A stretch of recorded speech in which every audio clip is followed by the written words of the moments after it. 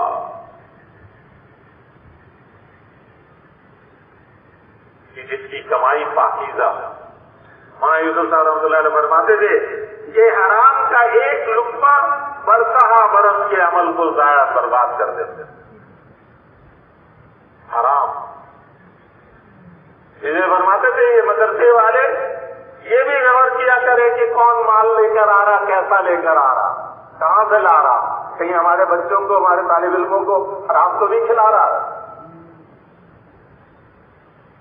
اور رائبٹ میں شدہ کے ساتھی تھے، قبائل کے بڑے سردار تھے ملک صاحب، وہ اپنے علاقے میں گئے تو ان کے علاقے کے ایک مسجد کے اور مدرسے کے محتمی وہ کہنے لگے ملک صاحب یہ تبلیغ میں جو لگ جاتا ہے وہ پھر مسجد مدرسے کا خیال نہیں کرتا۔ یہ کیا بات ہو گئی کہ دیکھیں جی وہ فلاں جو ہے شخص وہ تبلیغ میں نہیں لگا تھا، چلے 3 چلے نہیں لگائے تھے، ہمارے مدرسے کو بھی اتنا دیتا تھا، مدرسے کا بھی خیال کرتا تھا، مسجد کا بھی خیال کرتا تھا، اب وہ 3 چلے لگا کے آیا ہے اب کچھ بھی نہیں دیتا ہمیں۔ ملک صاحب نے اس کو بلا لیا، بلا کر ملک صاحب نے کہا کہ بھائی جب تجھے حدیث دین کا نہیں پتا تھا تو اتنا مسجد مدرسے کو دیتا تھا، اب تبلیغ میں لگنے کے بعد زیادہ کرنا چاہیے نہ کہ بند کرنا چاہیے؟ یہ تو ہمارے دینی ادارے ہیں، ان کے اوپر زیادہ خرچ کرنا چاہیے۔ تو کہنے لگا ملک صاحب تبلیغ سے پہلے تو میں پاؤڈر کا کام کرتا تھا، جانتے ہیں نا پاؤڈر، زیادہ اس کی تشریح میں جانے کی ضرورت نہیں، اس میں سے مجھے کچھ بچ جاتا تھا تو 10-20 ہزار میں مسجد مدرسے کو بھی دے دیتا تھا۔ مولوی صاحب نے کبھی نہیں پوچھا مجھ سے کہ کہاں سے لا کے دیتا ہے۔ جب تبلیغ میں گیا تو مجھے پتا چلا کہ یہ تو سارا حرام تھا، میں نے وہ سارا چھوڑا، اللہ سے ہم نے رویا، بڑی معافی مانگی، توبہ کیا، اور میں اب جو ہے ایک ریڈی بنائی ہے، صبح صبح میں سبزی منڈی جاتا ہوں، وہاں سے فروٹ پیٹیوں میں لے کر آتا ہوں اور وہ ریڈی پہ لگا کر دن بھر سڑک کے کنارے کھڑے ہو کر بیچتا ہوں، جو 100-200 روپے مجھے روز کا بچتا ہے اس میں سے 5-10 روپے میں اپنے مسجد مدرسے کے ڈبے میں ڈال دیتا ہوں۔ اب ملک صاحب نے مولوی صاحب کو بلا کر کہا یہ جو چندہ دیتا رہا تمہارے اور اسی چندے سے تم نے بچوں کو کھلایا، یہ بچے عالم بن کر ساری دنیا میں اسلام پھیلائیں گے؟ یہ جو کھانا کھلائے ان کو تم نے پوچھا یہ؟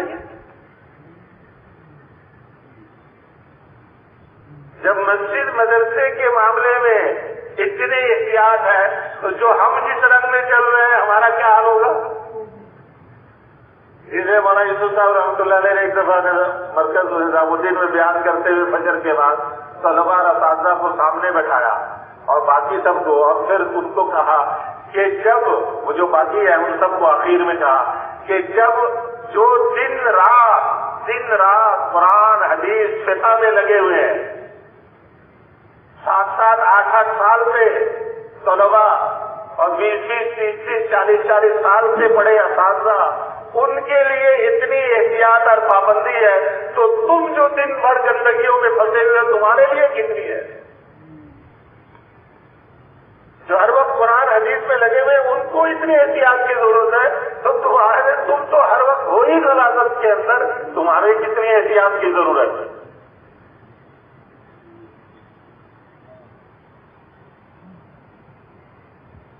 طوبی لمن طاب مقصده، خوشخبری ہے اس کے لیے جس کی کمائی پاکیزہ ہو، وہ صلوحت سریرتہ، اور اس کے جو پوشیدہ اعمال ہے نا، جو خفیہ اعمال ہے وہ نیک ہو، جو چھپ کر کرتا ہے، جو عمل چھپ کر کرتا ہے وہ نیک اعمال ہو، نیکی والے ہوں، صالح اعمال ہوں۔ وہ حسنت علانیت ہو، اور اس کے جو اعلانیہ اعمال ہیں وہ خوبصورت ہو، جمال سے بھرپور ہو۔ یہ نہیں ملنگوں کی طرح جناب داڑھی بکھری ہوئی ہے، ایک پانچہ اوپر ہے ایک پانچہ نیچے ہے۔ مولانا محمد احمد صاحب رحمۃ اللہ علیہ بھاولپور والے فرماتے تھے کہ ہم تبلیغ میں ملنگ نہیں بنانا چاہتے، تم انسان بنانا چاہتے۔ حضور صلی اللہ علیہ وسلم کی ہر ادا میں حسن ہے، جاذبیت ہے، خوبصورت ہے. حضور کی شکل سے داڑھی بناؤ تو لوگوں کے قلوب کھینچیں گے، حضور کے اعتبار سے لباس پہنو دل کھینچیں گے. ایک شخص آیا، مشکات کی حدیث ہے کہ بال بکھرے ہوئے تھے. حضور نے فرمایا بھائی کوئی ہے کہ اس کے بال دھلوا دے، بال کو دھلوا دے. ایک آیا پہلے کچیلے کپڑے پہنے ہوئے، انہوں نے فرمایا بھائی کوئی ہے کہ اس کے کپڑے دھلوا دے.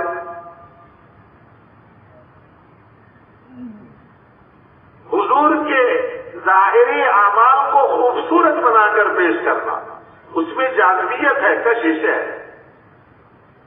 ہم یورپ میں جا رہے تھے، جرمنی میں جا رہے تھے، تو ایک جگہ آئی صاحب کو لے کر ہم رکے، جو ہے استنجے کے لیے. آئی صاحب کو رکنا تھا سروس اسٹیشن پہ، تو ایک گاڑی پیچھے سے آ کے رکی ہمارے، اس میں ایک مرد ایک عورت.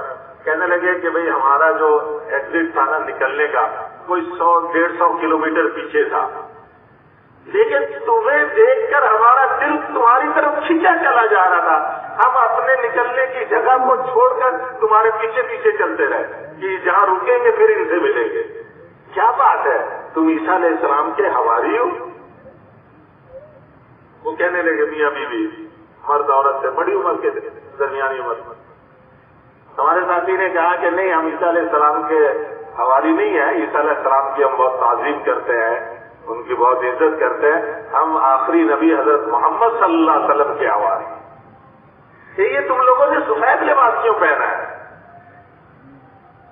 اور یہ جو تمہارے بڑے، یہ کوئی خاص ہے کہ ان کو دیکھ کر بس دل کرتا ہے کہ ان کے پیچھے چلتا گیا آدمی؟ کیا بات ہے؟ انہوں نے کہا ہمارے نبی کو یہ لباس پسند تھا، اس لیے ہم یہ لباس پہنتے. سنت، حضور کی سنت میں کشش ہے، لوگوں کے دل کھینچے چلے آئیں گے، لوگوں کے دل کھینچے چلے آئیں گے.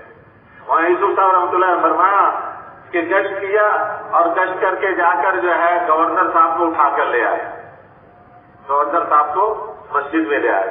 اب مسجد میں لا کر دل میں بڑا خوش ہو رہا کہ گورنر صاحب تبلیغ میں لگ گئے نا، اب تبلیغ خوب چمکے گی. حضرت نے فرمایا ارے وہ گورنر بنا یا نہ بنا، تیرا یقین بگڑ گیا، اس گورنر سے تبلیغ چمکے گی. تبلیغ تو روشن دل اور چمکدار دل سے چمکتی ہے. جس کا دل روشن ہو، جس کا دل چمکدار ہو، اس سے تبلیغ چمکتی. ہم دلوں کو روشن کرنا چاہتے ہیں، دلوں کو اللہ کی عظمت اور کبریائی سے، اللہ کی صفات سے منور کرنا چاہتے ہیں. فرمایا کہ روشن دل والا، منور دل والا جہاں سے گزرتا چلا جائے گا، پیچھے لوگوں کے قلوب کھینچے چلے آئیں گے، اس کے پیچھے سے. اس پر آئے ایک قصہ سناتے تھے کہ مالی ایک افریقہ کا ملک ہے، وہاں سے ایک جماعت چلی. وہ جماعت بڑی مشقتوں سے چلی، راستے میں ان کے پاسپورٹ گم ہو گئے اور پیسے سارے وہ لٹ گئے. بڑے مشقتوں کے بعد وہ جماعت پہنچی پاکستان. انہوں نے کہا کچھ بھی ہو جائے ہمیں تو جانا ہے پاکستان. پہنچ گئے، مہینوں میں جا کر پہنچے وہ جماعت. فرمایا حاجی صاحب نے کہ ہم نے اس جماعت کی تشکیل کر دی گجرانوالا تشکیل کی. پہلی تشکیل، پتلے پتلے لمبے لمبے، پکا ان کے سب کے رنگ افریقہ کے لوگ، رنگ والے. کہتے گجرانوالا اتر کے اسٹیشن سے تو مرکز جانے کے لیے ایک بازار سے گزر کر پھر مرکز جانا پڑتا تھا. جب وہ اسٹیشن سے اترے، ایسا فرماتے تھے ایسی جماعت آج تک نہیں ملی کہ وہ اسٹیشن سے اتر کے جب اس بازار سے گزر کر مرکز جا رہے تھے تو جو ان کو دیکھتا جاتا تھا دکاندار وہ اپنے دروازے گراتا جاتا تھا، دروازے بند کرتے کرتے پیچھے اس جماعت کے پورا ایک مجمع وہ مرکز میں پہنچ گیا. فرمایا کہ لوگوں کے دل کھینچے ان کی طرف. تو ظاہری شکل صورت کے اعتبار سے ایسے نہیں تھے. اللہ کے رسول کی جاذبیت، روشن دل، حضور کی سنت، یہ ہے دلوں کو کھینچنے والی. اس لیے فرمایا حسنت علانیتہ واستقامت طریقتہ، اور اس کا راستہ سیدھا ہو، ٹیڑھے راستے سے اپنے آپ کو بچائے. طوبى لمن تواضع لله من غیر منقصۃ وانفق مما جمع من غیر معصیۃ. خوشخبری اور مبارکبادی ہے اس شخص کے لیے کہ جو تواضع اختیار کرتا ہے، اپنے آپ کو کچھ نہیں سمجھتا، اپنے آپ کو سب سے نیچے رکھتا ہے، اللہ کے لیے، کسی کے ڈر سے نہیں، کسی سے نفع اٹھانے کے غرض سے نہیں، کسی کے عہدے اور منصب کی وجہ سے نہیں، صرف اللہ کے لیے، اللہ کے نام پر اپنے آپ کو نیچے کرتا ہے۔ من تواضع للہ رفعہ اللہ، جو اللہ کے لیے اپنے آپ کو نیچے کرتا ہے، اللہ اس کو اوپر سے اوپر کرتے چلے جاتا ہے۔ اور جو مال اس نے گناہ کے بغیر کمایا ہے، اس مال میں سے خرچ کرتا ہے، اس شخص کے لیے خوشخبری ہے، اس کے لیے مبارکبادی ہے۔ خالط اہل الفقہ والحکمہ، جو علماء ہیں، مفتیان ہیں، اہل حکمت ہیں، اہل علم ہیں، ان کی صحبت میں رہتا ہے، علماء کے پاس اٹھتا بیٹھتا ہے، اہل علم کے پاس آتا ہے۔ ورحم اہل الذل والمسکنہ، اور معاشرے میں جو گرے پڑے لوگ ہیں جن کو کوئی نہیں پوچھتا، ان پہ رحم کھاتا ہے۔ اس شخص کے لیے مبارکبادی ہے، خوشخبری ہے۔ وَأَنْفَقَ الْفَضْلَ مِنْ مَالِي وَأَمْسَكَ الْفَضْلَ مِنْ قَوْلِي، اپنی زبان کو فالتو باتوں سے روکے رکھتا ہے اور اپنے پاس زائد مال کو اللہ کے نام پہ خرچ کرتا رہتا ہے۔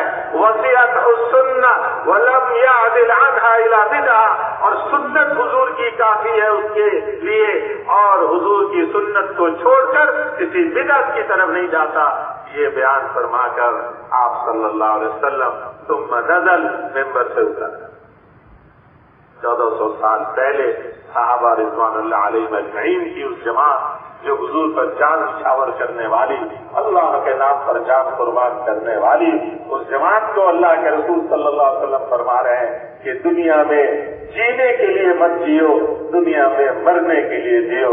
ہمارے حاجی صاحب رحمۃ اللہ علیہ فرماتے تھے کہ اب تو ہر طرف جینے کی فضا بنی ہوئی ہے۔ چیز لینے جاتے ہیں تو اس سے پوچھتے ہیں کہ اس مشین کی گارنٹی کارڈ بھی دو گے، کتنے سال کی گارنٹی ہے؟ 3 سال کی، 5 سال کی۔ اپنی گارنٹی کا پتہ نہیں، مشینوں کی گارنٹی مانگتا پھر رہا ہے، اپنا پتہ نہیں کہ اگلا ساتھ لے سکے گا یا نہیں۔ اس لیے آخرت کا استحضار ہو، موت کے تذکرے ہو، موت سے ڈرنے والا وہ موت اپنے اوپر حاوی کیے رہتا ہے، اور موت کو چاہنے والا، موت کیا ہے؟ الموت جسر، موت ایک پل ہے جو دوست کو دوست سے ملا دیتی، حبیب کو محبوب سے ملا دیتی۔ فرمایا کہ جو اللہ سے ملاقات کے شوق میں ہوتا ہے، اللہ اس سے زیادہ اس سے ملاقات کے شوق میں ہوتا ہے۔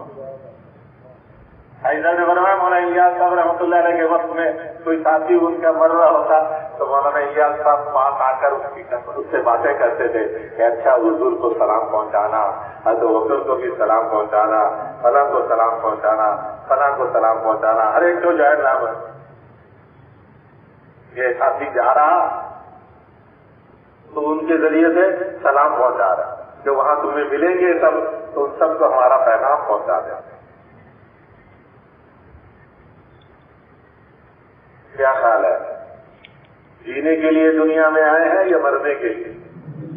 مرنے کے لیے، اور مرنے کی تیاری کرنے کے لیے اپنے آپ کو ہر وقت تیار رکھنا ہے۔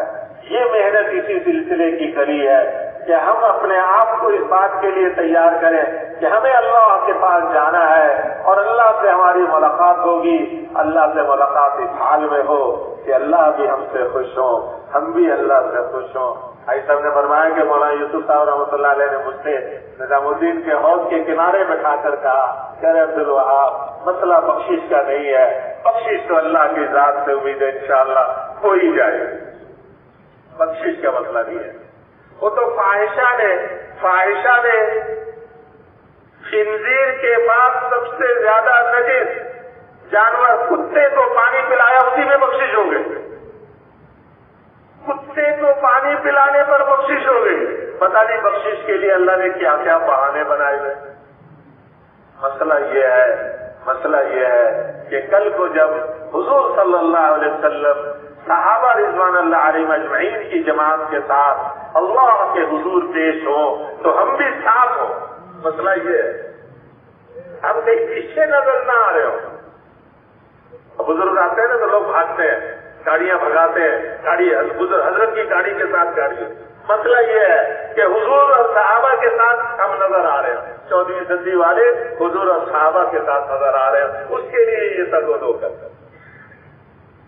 حضور صلی اللہ علیہ وسلم کی امت میں ہونے کے ناطے اللہ کی طرف سے ہم پر کرم اور فضل ہوا کہ اللہ نے وہ محنت, جس محنت کے لیے پہلے انبیاء علیہ الصلوۃ والتسلیمات کو چن چن کر اللہ بھیجتے تھے, آپ کے ختم نبوت کی برکت میں اللہ نے آپ کی پوری امت کو, ہر مرد کو, ہر عورت کو, ہر بوڑھے کو, جوان کو, حاکم کو, محکوم کو, پڑھے لکھے کو, ان پڑھ کو, عالم کو, غیر عالم کو, ہر بچے کو, بچی کو, ہر بیمار کو, صحت مند کو, ہر بینا کو, ہر نابینا کو, ہر طاقتور کو, ہر کمزور کو, اللہ نے مال والے کو اور فقیر کو, اللہ نے حضور صلی اللہ علیہ وسلم کی اس محنت کے لیے, آپ کی مقصد کے لیے, آپ کے فکر کے لیے, آپ کی بے چینی کے لیے, آپ کے درد کے لیے, آپ کے گڑھن کے لیے اللہ نے چنا ہے, اور اپنے حبیب کے ذریعے سے آپ کے مقصد اور فکر اور محنت میں پوری کی پوری امت جو آپ پر ایمان لے آئی, آپ کے کام میں اللہ نے شریک کیا, اللہ نے کیا. ہم اپنی چھوٹی چھوٹی چیزوں میں لگے رہے اور اس اصلی کام کو ہم نے کام نہیں بنایا. مولانا یوسف صاحب رحمۃ اللہ علیہ اپنی ایک دعا میں فرماتے ہیں, اے اللہ, حضور صلی اللہ علیہ وسلم کی محنت کو اپنی محنت نہ بنانا ہمارا وہ جرم عظیم ہے کہ جس جرم عظیم کے نتیجے میں ساری دنیا جرائم اور معاصی سے بھر گئے. اے اللہ, پوری امت کے اس جرم عظیم کو معاف کر دے. امت سے یہ جرم ہوا, جرم نہیں, جرم عظیم ہوا کہ ہم نے حضور کے کام کو کام نہیں بنایا. ہم اپنی تجارت کو تجارت سے اپنا کام سمجھا, ہم نے اپنی ذمہ داری کو اپنا کام سمجھا, اپنی ملازمت کو, اپنی ڈاکٹری کو, اپنی انجینئرنگ کو, اپنی پروفیسری کو, اپنی ٹیچری کو اپنا کام سمجھا. اگر نہیں سمجھا تو حضور کی محنت کو اپنا کام نہیں سمجھا.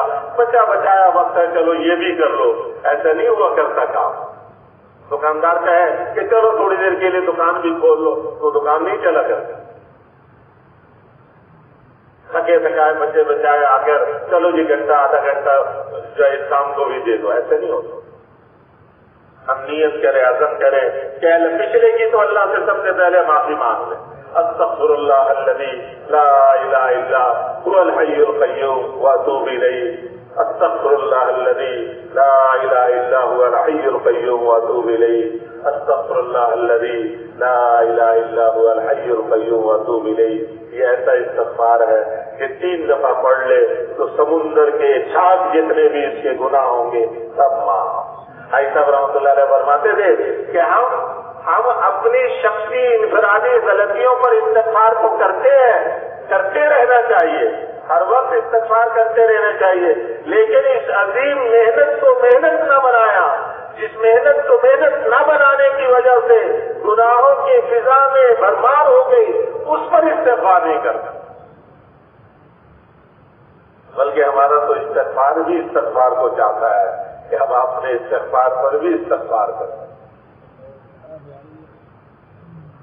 اللہ سے معافی مانگے کہ اللہ تک جو نہیں کیا اس کو معاف کر دے. التائب من الذنب کما لا ذنب له, گناہ سے توبہ کرنے والا ایسا ہے کہ جیسے اس نے گناہ کیا ہی نہیں. حدیث قدسی کا ایک ٹکڑا ہے, اللہ فرماتے ہیں, یا ابن آدم لو كانت ذنوبك عنان السماء, یا ابن آدم لو كانت ذنوبك عنان السماء ثم استغفرتني غفرت لك ولا ابالي. ارے آدم کے بیٹے, اگر تیرے گناہ اس پورے آسمان کو ڈھانپ لینے کے بقدر بادلوں جتنے ہو جائیں, اس زمین آسمان کے خلا کے بھرنے کے بقدر تیرے گناہ ہو جائے, اور تو مجھ سے اپنے گناہوں کی معافی مانگ لے, میں تیرے سارے گناہ معاف کر دوں, مجھے کوئی پرواہ نہیں. اس کریم آقا سے بھاگ کر کہاں سے چین ملے گا؟ اس مہربان رحمان الرحیم ارحم الراحمین اللہ کے آغوش رحمت سے نکل کر کہاں سکون ملے گا؟ میرے محترم بھائی اور بزرگوں, اللہ کی طرف رجوع کر لیں, اپنی غلطیوں کی معافی مانگ لیں، نہ معلوم ہماری ان غلطیوں کی وجہ سے اللہ نے ہمیں بھی سب کو ایک گھنٹہ دیا اور ہمیں دکھلا دیا، اللہ نے فضل کیا، کرم کیا کہ پھر سے اللہ نے وہ محنت کے سلسلے جاری کر دیے، اس پر اللہ کا شکر ادا کریں اور نیت اور عزم کریں کہ جو پہلی کوتاہی ہوئی اب اس کوتاہی سے بچیں گے، آئندہ کے لیے اس کام کو کام بنائیں گے، اس محنت کو محنت بنائیں گے، اس کے ہر تقاضے پہ اپنے آپ کو پیش کریں گے، آگے مشورے والے جیسا طے کرتے کریں گے، لیکن اپنے آپ کو ہر قربانی میں آگے بڑھانے کی کوشش کریں گے۔ اس کے لیے فی الحال تو ابھی ملکوں کی جماعتیں سال 7 مہینے کی اس کے ارادے کرتے رہے، تفقد کراتے رہے، جب اللہ نے دروازہ کھولا ملکوں کے لیے تو انشاءاللہ جائیں گے، لیکن فوری طور پر 3 چلے کی جماعتیں علماء کرام جو سال کے لیے جن کے سال رہ گئے پچھلے سال نہیں جا سکے شعبان کے بعد، تو وہ ہمت ارادے کے ساتھ